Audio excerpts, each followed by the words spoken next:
All right, let's multiply and divide mixed numbers and complex fractions. They're actually easier than they sound. Okay, so whenever you multiply mixed numbers, you are not allowed to multiply in the form that they are in. All mixed numbers need to be turned into improper fractions before you can multiply.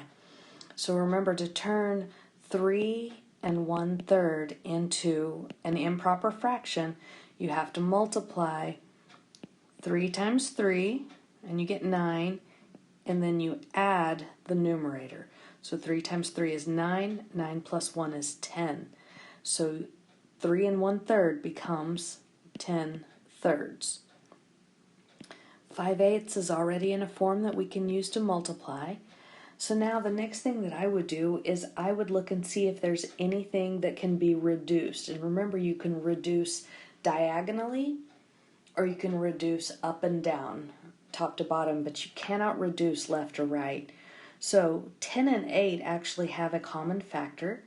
We can divide both of those by 2. 10 divided by 2 is 5.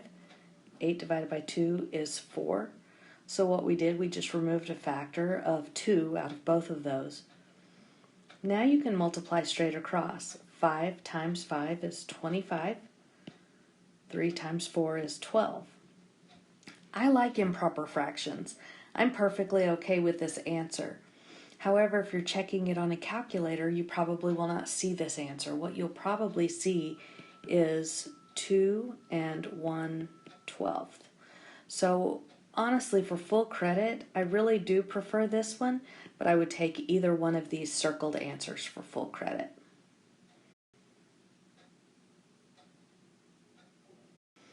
Okay, this problem right here, it's 2 4/5 times -1 7/8. Do not confuse that for 2 4/5 minus 1 7/8.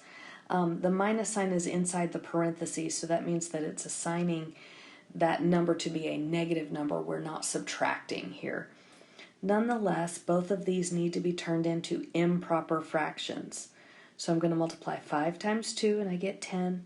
10 plus 4 is 14. So 2 4/5 turns into 14/5.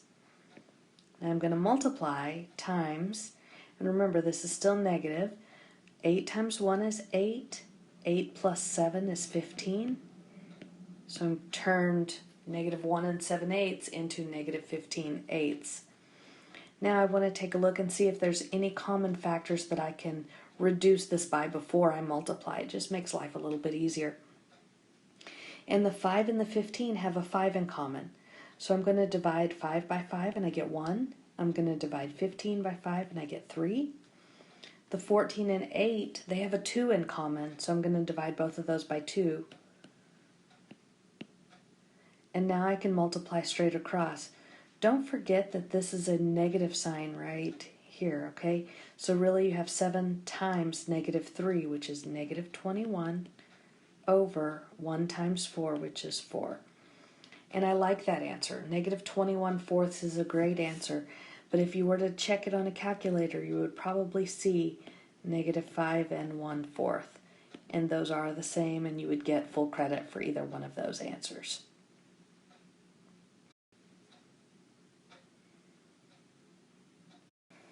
Okay, so remember that whenever you divide, you have to have everything as either improper fractions or whole numbers. Preferably, if it's a whole number, put it over 1. That way, whenever you flip that second one, you're not so confused. So let's turn both of these into improper fractions. 7 times 3 is 21. 21 plus 4 is 25. And I'm dividing it by 5 over 1. All whole numbers can be written as fractions if you place them over 1. Now, when you divide fractions, remember you have to keep the first one, change your sign to multiplication, and give the reciprocal of the second one or flip the second one. So I'm keeping the first one, changing the sign to multiplication, and I'm flipping the second one. Now I want to look and see if there's anything that can reduce, and the 5 and the 25 have a 5 in common. So that turns into 5, that turns into 1. Now I'm going to multiply straight across. 5 times 1 is 5. 7 times 1 is 7. And this is as good as this answer gets.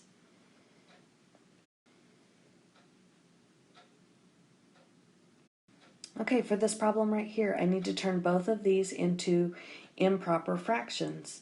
So I'm going to multiply 2 times 2 plus 1. So I get 5 over 2 for the first one. 4 times 1 plus 1 is 5 over 4. Remember, whenever you divide, keep, change, flip. So I've got 5 over 2 times 4/5. Now I can reduce the 5's, dividing both of those by 5. I can reduce the 2 and the 4, dividing them both by 2. Multiply straight across. 1 times 2 is 2. 1 times 1 is 1, which is the same thing as just plain old 2.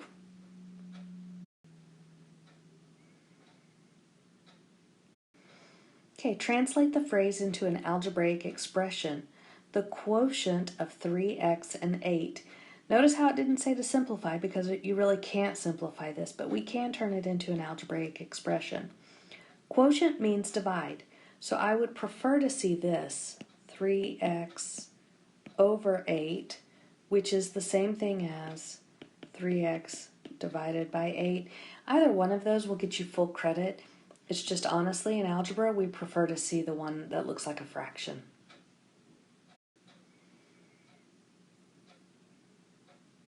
Okay, this problem here can be a little confusing, but if you break it down piece by piece, it's not too bad. Translate the phrase into an algebraic expression. The quotient of the difference of m and n and p.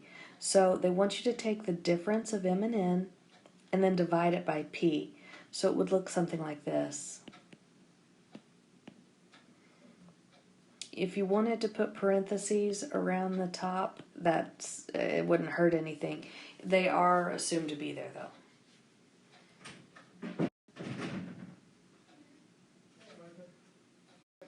Okay, so this thing looks kind of like a hot mess. It really says 3/4 divided by 5/8. That's what this problem means. And so if you turn it into, this is what they call a complex fraction, whenever you have a fraction within a fraction. But if you turn it into something that looks like this, it's really not too bad at all. It's something you've actually dealt with before. So this would be 3/4 times 8/5. Remember, keep, change, flip. So now let's reduce where we can. And the 4 and the 8 are reducible by a factor of 4, so I'm going to divide them both by 4. And now I'm going to multiply straight across. 3 times 2 is 6. 1 times 5 is 5. And so 6/5 is a good answer here. Another good answer would be 1 and 1/5. So either one of those for full credit.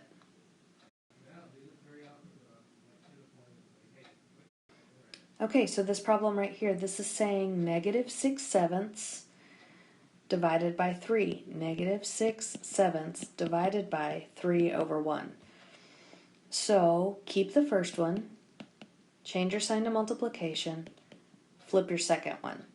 So now let's reduce where we can. The 3 and the 6 can both reduce by a factor of 3. So now this says -2 times 1, which is -2. 7 times 1 is 7, and you can't do anything else to that.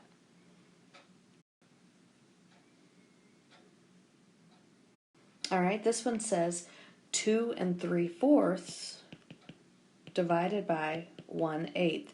But remember, we need to have an improper fraction here, so I'm going to multiply. 4 times 2 is 8. 8 plus 3 is 11. So 2 3/4 turned into 11/4. Keep the first one, change the sign to multiplication, flip your second one. Now I can reduce the 8 and the 4 by a factor of 4. So 4 divided by 4 is 1. 8 divided by 4 is 2.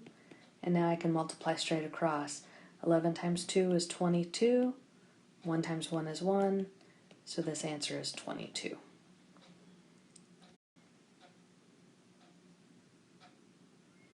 Okay, this page is pretty important because you need to understand the placement of the negative sign in a fraction. And just so you know, as long as you only have one negative sign, then that negative can be placed on top, which is this case right here.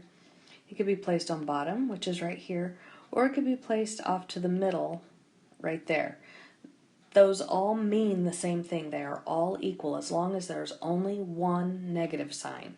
It could be top, or it could be bottom, or it could just be off to the side. So this question here says, which of the following fractions are equivalent to 7 over negative 8? And remember, there's only one negative sign here. This one has two negative signs, so that is not equivalent. This one, the second one, has one, so this one is, that's good. This one doesn't have any, so that's not okay. And this one only has one. So this one and this one are equivalent.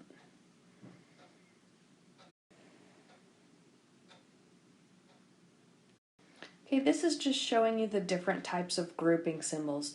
And they all pretty much mean the same thing. The only difference is absolute value, you're having to find a distance.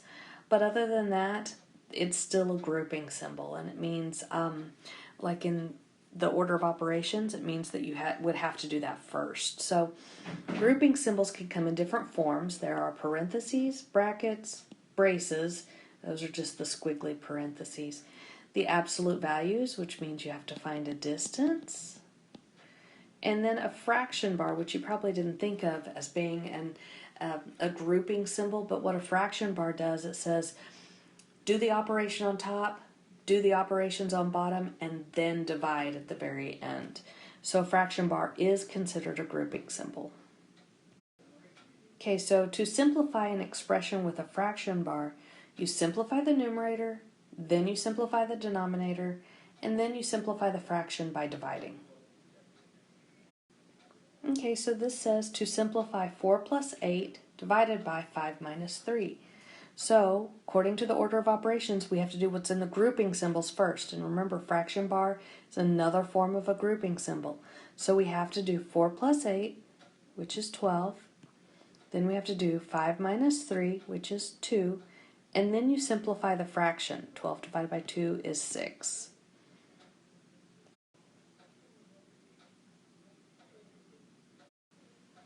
Alright, for this problem right here, first thing we want to do is we want to simplify that numerator. But according to the order of operations, I have to do this part first. So this would be 4 minus 6. And at the same time, I could go ahead and do 2 squared, which is 4. Now I still need to simplify some more on top, and I need to simplify some more on bottom. 4 minus 6 is negative 2. 4 plus 2 is 6. Negative 2/6 reduces to be negative 1/3.